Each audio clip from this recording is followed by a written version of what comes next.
Rampage killers do not happen as often as most people think they do. They're actually pretty rare.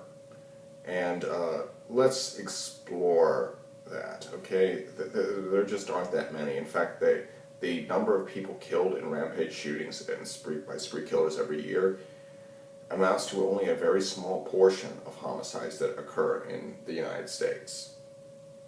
However, that's not what this video is about. It's about why rampage shooters do what they do. And let's talk about that. Okay, first off, there is no such thing as a happy rampage shooter. I mean, people want to, blame all sorts of things for rampage killings. Some say it's because of easy access to guns. Some people say it's because of autism. Some people say it's because of some type of personality disorder, or depression, or or mental health, or bipolar disorder, or violent video games, violent movies, and bullying, or alienation, social isolation, being a loner, being a weirdo, being whatever. It's a lot more complicated than that. See, think of it as like a hurricane. There have to be certain factors in the wet conditions in the weather for a hurricane or a tornado to occur, and a spree killer would be roughly an F5. Now, granted, there are lesser people. These people are all usually depressed, and well, pretty much always depressed. There's no such thing as a happy rampage killer, and they hate the world. They're misanthropes, and they just wanted to kill everyone they see because they hate it.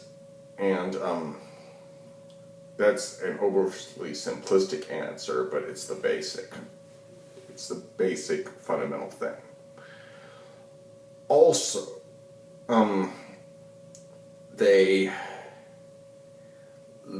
there's also a series of hopelessness in their lives. Maybe they were fired from a job. Maybe they lost their girlfriend. Maybe they had a death in the family. Something. Maybe they recently lost their house. There's usually a triggering event. However, people do not just snap and do this.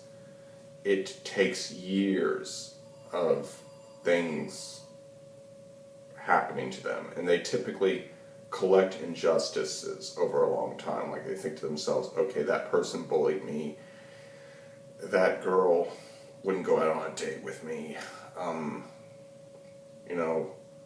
I got fired from my job, I didn't win, this penmanship award that I rightfully deserved, I didn't make the team, whatever. There's just a lot of things that accumulate over time, and they take note of the injustices, the real or perceived injustices that they have suffered. And the rage gradually builds. And now, not everybody who has been tormented or bullied or dealt with any kind of tragedy always turns into a spree killer. Very, very few do. However, what a lot of people do is they often get revenge in other ways. Like, look at, the way Mike Tyson or boxed, or the way Ronda Rousey fought her MMA matches, or Chael Sonnen. They became MMA fighters, and they would brutalize people and get paid to do it. Not only that, it's like, you could look at, people who go into the military so they can legally kill people. Some of these people. I'm not saying everybody in the military is like that, but there are some. And there are people that, judges that like to see defendants plead for mercy and cry when they give them a nice long sentence. Cops that like to write ticket after ticket after ticket and cite people for stupid shit. And the boss who makes his employee's life a living hell. Or they could be teachers, they could be school administrators, they could be social workers. They basically or probation officers. There are just so many positions that they could hold to get revenge upon society in a way that they do not ever face any repercussions from the legal system. They do it in ways, in short, that they don't go to jail or prison or have to kill themselves to avoid going to those places. There are tons of angry people out there getting revenge upon the society that hurt them, that they feel hurt them. And they're out there doing it right now. Chances are you have encountered some of these people and been hurt by them. I know I have. And it's just, there's a lot of angry people out there, but what makes a spree killer a spree killer? I can't say for sure, and no forensic psychologist has the answer. And remember, seeing as how a lot of these guys don't survive their rampages, they typically blow their brains out. And as a result, we can't really collect any information from them. Unless, of course, Elliot Rodger, who left a whole autobiography, which I have made several videos about. But anyway, it's just, when they look at, all these, like when they look at Hollywood movies, or sometimes even real life spree killings, like the one that occurred in, at Columbine, at Stoneman Douglas High School, at, Virginia Tech, at Las Vegas, at Pulse nightclub in Orlando, Florida, and the Texas Tower shooting in Texas by Charles Whitman. I mean, there are so many people see that like these people are getting famous. Their names are etched into the pages of history in infamy forever. And a lot of these people fear that they are nobody, that they are insignificant and not just another face in the crowd. You think, oh, why can't they just kill themselves? Why they gotta kill other people? Well, let me explain. They hate hate society, and they want revenge. 2, commit suicide. I mean, they would die anonymously, and nobody would even care that they spent one day on this planet. They wouldn't pay attention to them. I mean, people that ignore them, they're going to get a lot of people's undivided attention. And they're going to be seen on every news channel around the world. It's just going to be like them, them, them. They are going to be the center of attention. And they will be burned into the memories of everybody who knew them forever. And when you realize, it's like these people, their lives are miserable, and they stop caring whether they live or die, and that means the world can no longer do anything to them. If they decide to go on a killing spree, what will happen? What's going to happen? They're going to die? Who cares? They're already suicidal. I mean, would they rather live? It's kind of like the choice Achilles made in the Iliad. He could live a long life of insignificance, or live a short, glorious life that everybody would remember. And these people are faced with, in their minds, a similar choice. Their lives are miserable. They're always going to be miserable, and there's nothing they can do about it. And they realize that they can't have a happy life, but they can go down in infamy forever. And if you're thinking, I'd rather go on living my normal life, and well, if you don't have anything to live for, that doesn't really work. If your life is hell, that whole game plan, it just doesn't fit. And there are so many intervals and complicated things that go into making one of these perfect storms, but I'm just trying to cover as many as I can.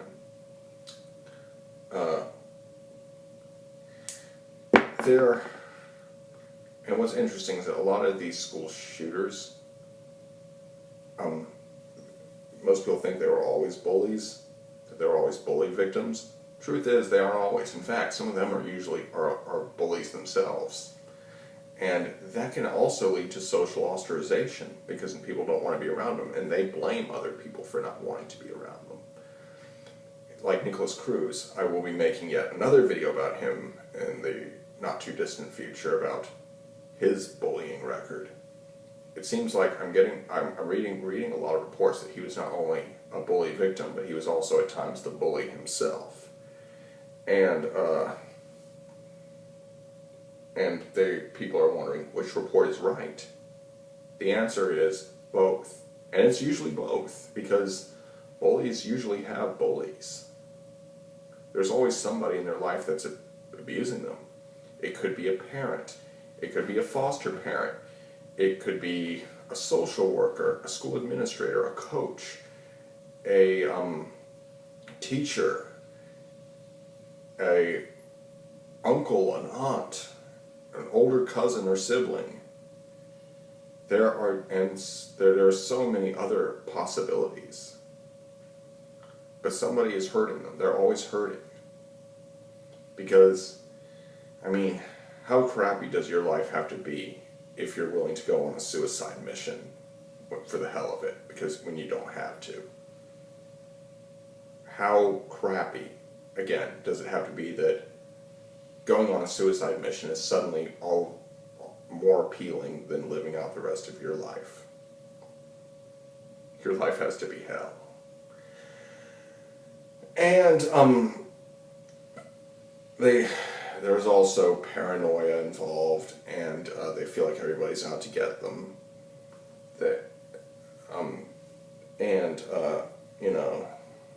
There's a lot of different things. And when you look at these shooters, they tend to have an obsession with, of course they have obsessions with guns, but they also have obsession, a lot of them, like, say, James Holmes and the Columbine shooters, they have obsession with certain films or characters in those films. Like in the case of Heath Ledger, it was the Joker. And they think to themselves, when they see somebody like the Joker, they go, wow, wouldn't it be awesome to be that guy? I mean, think about it. Everybody's afraid of him. He can just crash into a party and everybody's like, oh, please hurt me, please.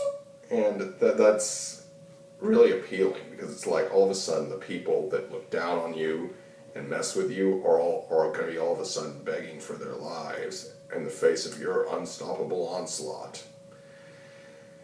And if you have a life where you're at the bottom of the social totem pole, or socially isolated, or being excluded from groups, it's like the Joker could just crash right in and they're not going to tell him to get lost. It's like, if you've never seen the movie Rampage, I suggest you do. It's a direct-to-video film that is on YouTube. You can find it on YouTube, at least for now. And it's about a guy who goes on a rampage. He just starts shooting people. And he walks into various stores, and people that were rude to him, they're a lot more respectful. And it's like, people are giving him stuff, and they're just like, they're being cooperative. They're not bad-mouthing him. Although there was this one chick in a nail salon who, spoiler alert, she tries to badmouth him behind his back, and what do you know, he comes back in and kills every last one of them. And that's what's so appealing. It's like they know that for one day, nobody's going to fuck with them. It's like living one day as the apex predator, or living 100 years as a little lamb that can be ripped apart by a wolf. It's basically what they choose, to live one day as the apex predator that everybody will remember and never forget. And I will probably be making another video like this in the future, but I think that'll be all for now. Like, comment, share, and subscribe. Peace.